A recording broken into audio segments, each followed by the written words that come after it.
Halos 2 linggo na nang magsimulang lusubin ng Russia ang Ukraine.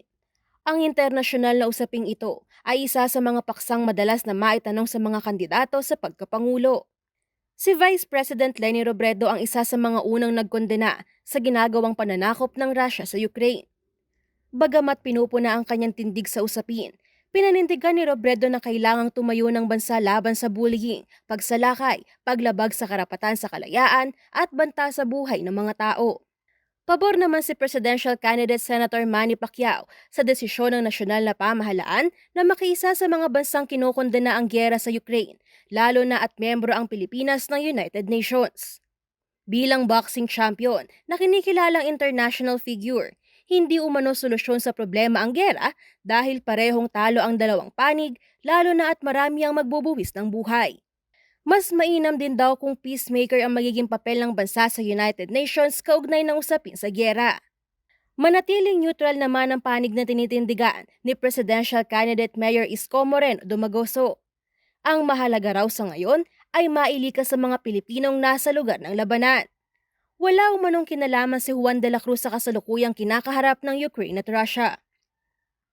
Ngunit para kay Presidential Candidate Senator Ping Lacson, mali ang maging neutral sa usaping ito, lalo na at may sigalot sa pagitan ng Pilipinas at China dahil sa issue ng West Philippine Sea.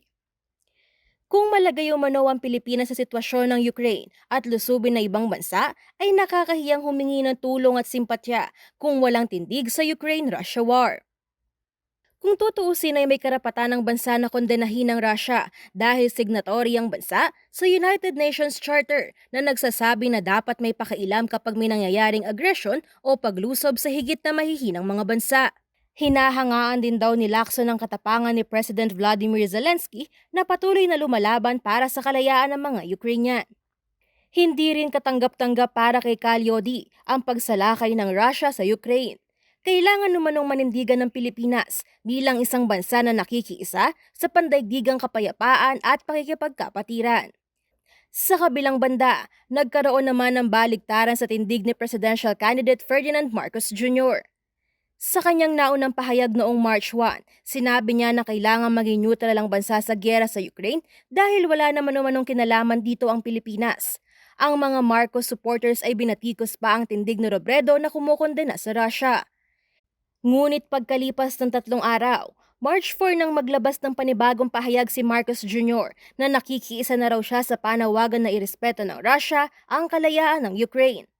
Samantala nitong February 28, isa ang Pilipinas na bumoto ng yes sa isinagawang United National General Assembly Resolution na nagkokondena sa ginawang paglusob ng Russia sa Ukraine.